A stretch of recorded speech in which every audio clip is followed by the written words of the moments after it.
Les gisements de pétrole conventionnels ou faciles à extraire sont en déclin. Le coût de production grimpe avec chaque nouveau baril de pétrole. Les sables bitumineux, du pétrole extrait du bitume, représentent une nouvelle frontière. Un investissement dans des formes plus sales et non conventionnelles de pétrole afin de satisfaire la demande mondiale. L'extraction de pétrole à partir de sables bitumineux produit en moyenne de 3 à 5 fois plus d'émissions de gaz à effet de serre que le pétrole conventionnel et représente une menace énorme pour le climat. Les sables bitumineux du Canada constituent la deuxième plus grande réserve mondiale de pétrole. Tar sands, it's a dirty oil, it's having high emission factors compared to conventional oil, and it's devastating landscape for people living there. So it's impacting people, it's impacting climate, and it's a future going to higher carbon emissions, whereas we all know we have to go to a lower carbon emission economy, and this is exactly the wrong direction. En détruisant l'environnement, les sables bitumineux menacent aussi la vie des populations. Les mines de sable bitumineux canadiens sont plus vastes que l'Angleterre et comprennent plus de 4 millions d'hectares de forêts boréales où vivent des tribus des Premières Nations. Why do you think Hudson Bay is so rich today? Because of us native people. They give us trinkets, they give us trinkets, and they get big pile of beavers and made lots and lots of money. See what the oil companies doing to us? They're doing the same thing. Les compagnies pétrolières veulent commencer à exploiter les sables bitumineux partout dans le monde, avec des résultats potentiellement dévastateurs. L'île de Madagascar, d'une biodiversité fragile, est l'un de ces pays riches en gisements. Nous essayons de prévenir les impacts et les dangers qui pourraient être envisagés pour cela, et aussi pour que Madagascar ne devienne pas comme les pays où il existe déjà des exploitations, et notamment au Canada. Si les pays n'adoptent pas une politique incitant au recours aux énergies propres et non à celles dépendantes des combustibles fossiles, le pétrole sale menacera le monde entier.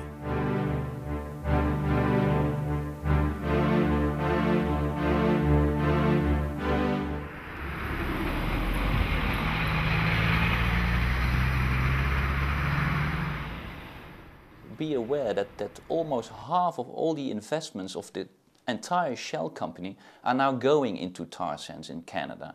They're not doing that for free. They are looking at the future and they think that Europe will massively import tar sand oil from Canada and therefore they are investing in it. Les compagnies pétrolières européennes telles que BP, Eni, Shell et Total investissent dans les sables bitumineux en dépit des politiques européennes visant à réduire notre dépendance aux énergies fossiles et à combattre le changement climatique. If we don't set a strong signal as Europe that we don't want these dirty oils, then oil companies like Shell will keep on investing in tar sands as they are doing right now. In 2008, European Union adopted Fuel Quality Directive, and this directive obliges fuel suppliers to reduce the emissions from their fuels by 6% by 2020. This law therefore disincentivizes the imports of fuels with a lot of CO2, such as tar sands. En octobre 2011, la Commission européenne a publié une proposition de texte reconnaissant que l'extraction de pétrole des sables bitumineux génère des émissions de gaz à effet de serre 23% supérieures à celles des carburants conventionnels, ce qui en fait officiellement un carburant plus polluant que le pétrole conventionnel. Cependant, cette proposition est contestée par certains pays membres, dont les Pays-Bas, le Royaume-Uni et la France, où sont installés Shell, BP et Total, avec le soutien du gouvernement canadien. The big question now is how the greenhouse gas value of the tar sands will be assumed. Is it going to be under the Fuel Quality Directive kind of average, or will it have an actual value attached to it? In which case it would be very clearly environmentally destructive and very climate unfriendly. The final result of this directive may actually mean a stop or a go ahead for tar sands. Pendant ce temps, l'expansion planétaire de l'extraction des sables bitumineux continue. De nombreux gisements de sable bitumineux sont localisés dans des sites encore vierges et préservés. Les implications de cette situation sont visibles à Madagascar. Ce qu'on sait jusqu'à maintenant, c'est que le gisement de grès bitumineux de Bemlang est classé 4e après la Russie, le Canada, le Venezuela, en termes de quantité d'huile et de gisement. Depuis 2008 jusqu'en 2010, Total, INP ont travaillé à faire des core drills et aussi des études des carottes pour voir la qualité de bitume et aussi de pouvoir déterminer les méthodologies d'extraction qui pourraient correspondre à ces gisements. Également, ils ont fait des études de l'hydrogéologie de la zone. On sait que l'extraction aurait besoin de 10 barils d'eau pour 1 baril de pétrole. Total Madagascar est une société qui est en charge de l'exploration de grès bitumeux à Bemlang.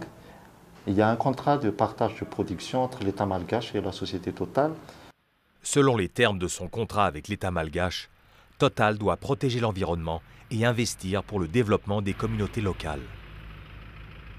Total a donné 10 millions de dollars, 5 millions pour la réhabilitation de la route et 5 millions pour les œuvres sociales. On s'est intéressé l'année dernière et on a fait pas mal de descentes.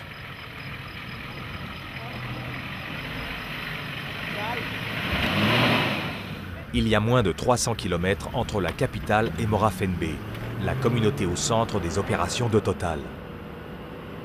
Mais, en raison des mauvaises routes, le voyage prend 15 heures.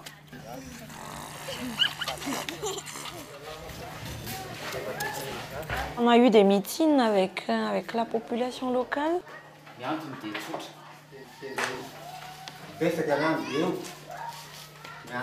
Eux, ils disent qu'ils ne touchent pas de bénéfices directs, mais à chaque fois, la question de transparence, la question de partage d'informations, la question de participation publique était toujours invoquée.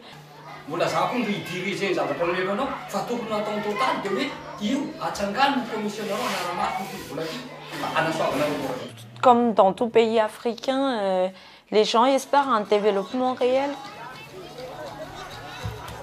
Et ils espèrent aussi que le projet sera un porteur de développement pour eux, que leurs conditions de vie s'améliorent avec le projet, et qu'ils mangent bien, qu'ils puissent envoyer leurs enfants à l'école et qu'ils puissent accéder à une bonne santé et tout ça.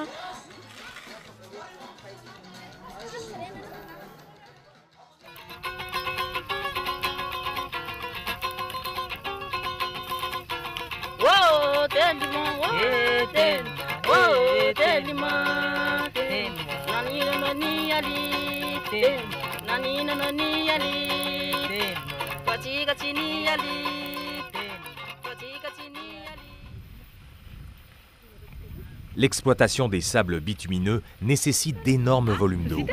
Or, Morafenbe se trouve dans une zone de sécheresse et dépend d'une seule rivière pour son eau. Toute la vie de la population de Morafenbe tourne autour de cette rivière. Il n'y a pas assez de pompes publiques ici. Toutes les femmes cherchent de l'eau là-bas, lavent leur vaisselle, lavent leurs vêtements. Tout le monde prend leur bain dans la rivière.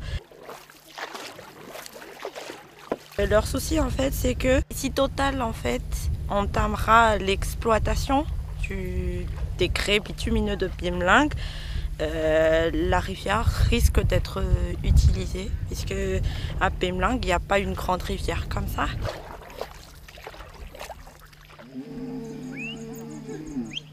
Les habitants ont un mode de vie précaire. Ils vivent de l'élevage des zébus et d'une agriculture de subsistance. On est actuellement dans le district de Morafenbe. C'est dans ce district qu'on trouve le gisement de grès bitumeux. Ce sont tous des populations pastorales Et c'est dans ce système qu'il y a le problème avec Total actuellement. Pourquoi? Parce que le pâturage des obus se confondent sur les sites de forage. Le Total vient de s'implanter dans le pâturage des populations. Et Total aussi essayer de faire écarter les gens de ce pâturage. Et c'est ça que le Total n'arrive pas à comprendre. Et il dit il n'y a pas de gens ici, c'est faux. Ça c'est faux. Il y a beaucoup de gens ici, des éleveurs qui habitent un peu partout dans tous les coins de la zone. C'est comme ça la vie des gens ici.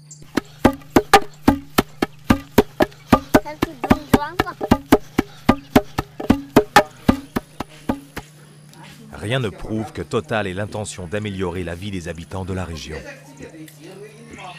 Le village d'Ambounar, c'est le village le plus proche du site de camp de la compagnie Total, ici à Bemlang. Les gens ici, ils n'ont pas de rizière, mais ils sont tous des éleveurs.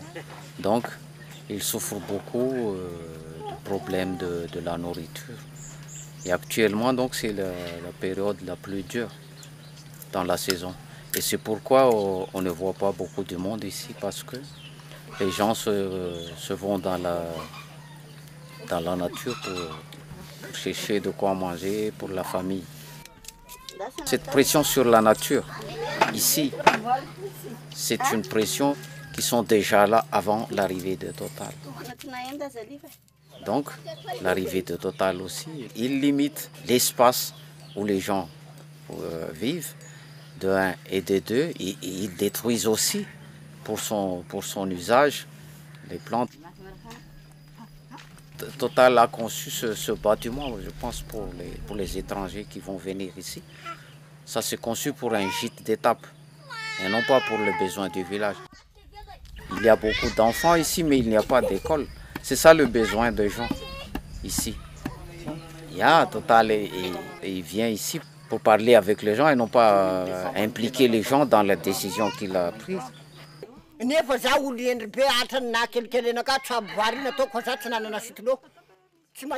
de dire, on a besoin de charrues, on a besoin de herses, on a besoin de bêtes de trait, on a besoin des produits phytosanitaires.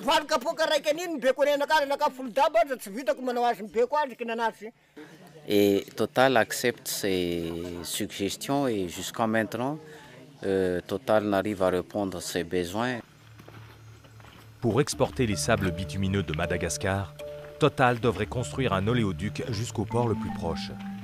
La route la plus directe traverse une région classée provisoirement comme parc naturel. C'est un parc national dans la région Melaky. Ce parc s'appelle Beanka, qui a son statut juridique provisoire. Il y a des richesses ici, même en végétation, en animal, en oiseaux et tout ça. Le problème, c'est que si le gouvernement n'arrive pas à accélérer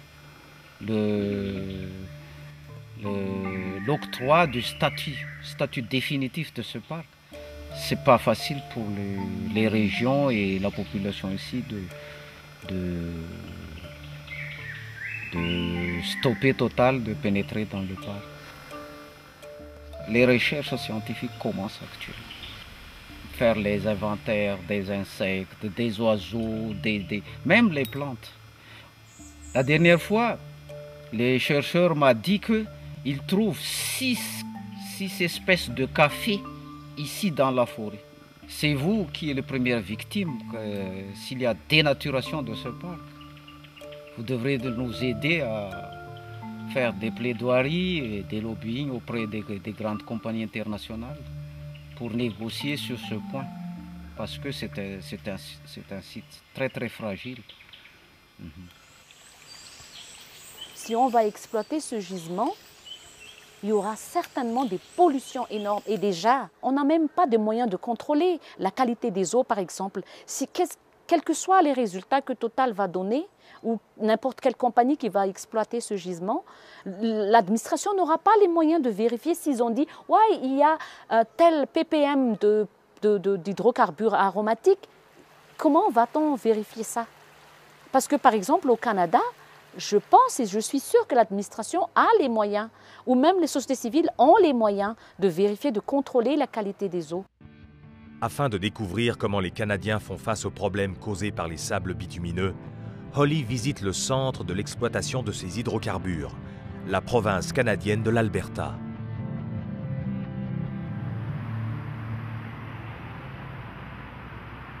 Hopefully your visit to Alberta can be a really good learning opportunity because, you know, Pembina and the different groups here that are trying to work on this issue are fighting the fact that the industry is huge. You know, it's basically tripled in production over the last 20 years, and so today the impacts are already, you know, near unmanageable because we've been running it for so long with really inadequate regulation to ensure that it was done properly. Conventional oil is liquid. It's underground in a reservoir, and you drill a hole into it, and basically either the oil comes gushing out or you have to pump it out. That oil sands is mixed with sand, and it's thick like tar. And so that right there is the very first step of why it's so much harder to get oil out of it, is because you can't just drill a pipe into it and then pump it out.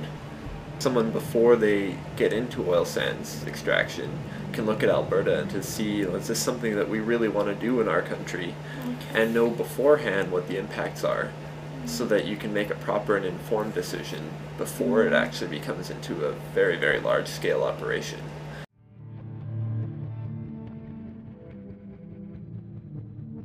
This is a picture from the Peace region. So this is where the leak happened, close to where my family lives.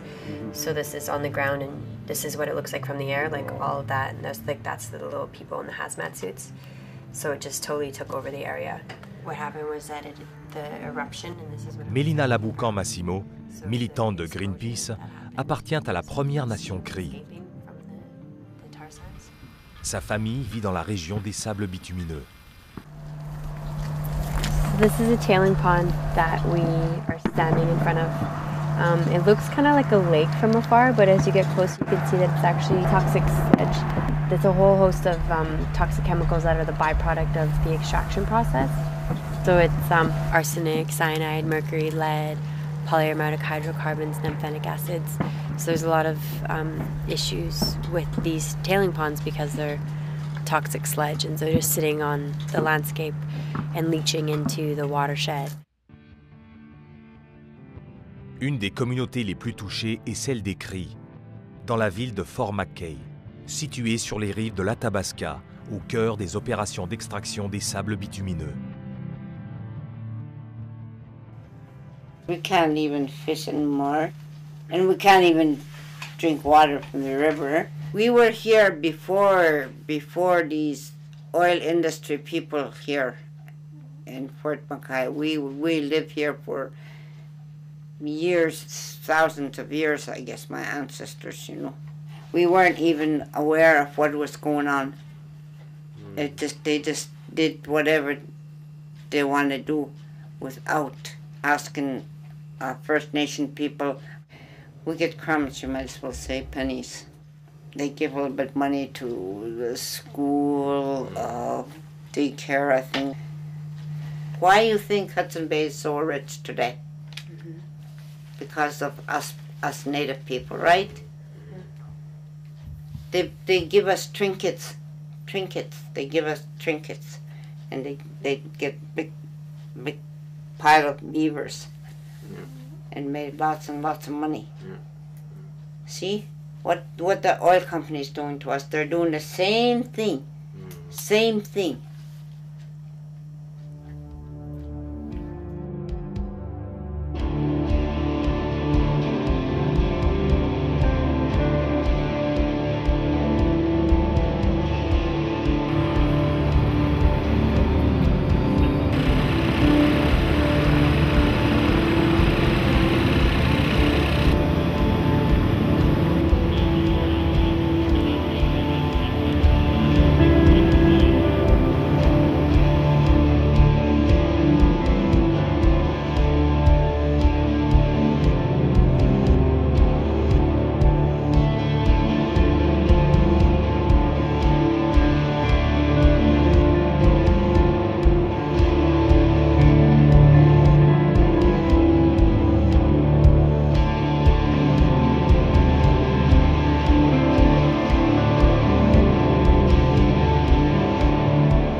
Malgaches sont les témoins de la destruction potentielle de leur monde par l'exploitation des sables bitumineux.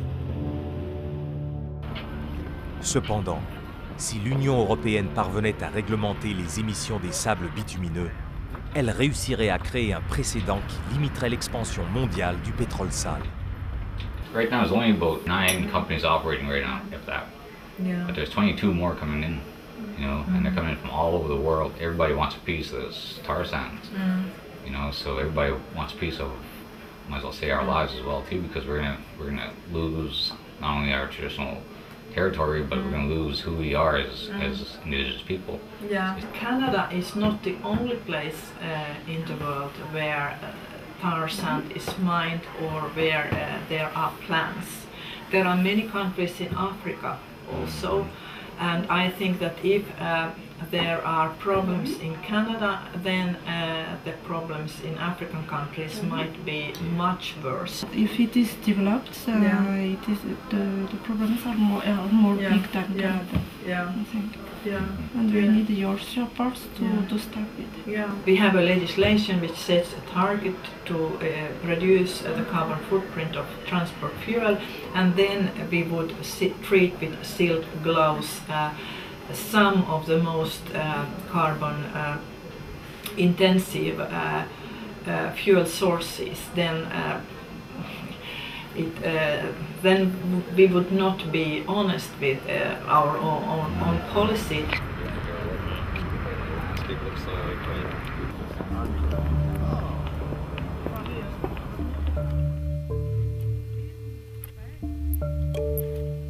À Madagascar, c'est la fin de la saison sèche. La rivière à Morafenbe est à son niveau le plus bas, fournissant à peine assez d'eau pour les besoins essentiels de la communauté.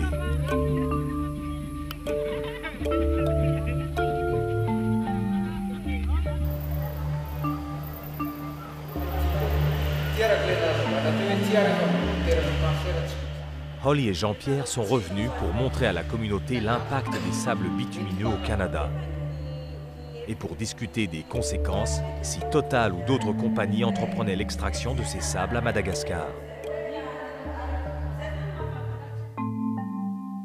L'État malgache a considéré les industries minières comme des industries stratégiques nécessaires pour le développement de Madagascar.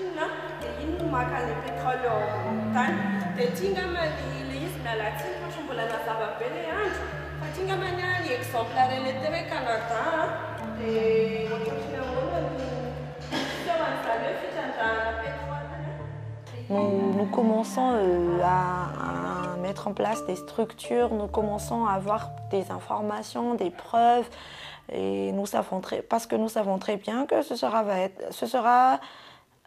va être une guerre de communication entre nous et l'État et les compagnies pétrolières. Dans la capitale, on ne redoute pas seulement les impacts locaux, mais on pense aussi à la capacité future du pays à limiter les émissions nocives pour le climat. On n'a pas besoin d'exploiter Bemlang pour notre développement. On pourrait développer autre chose. Quelle est la place de ce gisement de bitume de Bemlang dans la politique énergétique de Madagascar? L'autre fois, on a entendu parler, le ministre, il a dit qu'en 2050, Madagascar utilisera 75% de l'énergie en énergie renouvelable. La question se pose, si vraiment on va dans ce sens, pourquoi on va créer de problèmes avec Bemlang? À Bruxelles, au Parlement, le combat continue sur les impacts sur l'environnement et sur le climat du pétrole extrait des sables bitumineux. L'industrie pétrolière européenne et le gouvernement canadien soutiennent qu'il ne devrait pas y avoir de distinction entre les sables bitumineux et le pétrole conventionnel. We understand that Canadians don't want tar sands to be treated differently than conventional oil because it would set a precedent for other countries in the world who might go down the same route because very often European standards get adopted around the world. As soon as you want to change something, there are a lot of companies, because Shell is majorly investing in the tar sands in Canada, but also other governments like the Canadian government, they immediately go against this potential decision. And that's a good example of how the power struggle is going on here at the European level. And most of the time, and that's really unfortunate to say, is that the ones who have the oil interest, they win. Si l'Union européenne parvient à désigner les sables bitumineux comme plus polluants, elle obligera les sociétés pétrolières à revoir leur stratégie d'extraction dans le monde entier, pour un avenir plus propre et un climat moins affecté. The final result of this directive may actually mean a stop or a go-ahead for tar sands oil on the European market. So we are operating in a very particular situation, and that gives indeed a feeling that you know, a lot is at stake and we really can change things.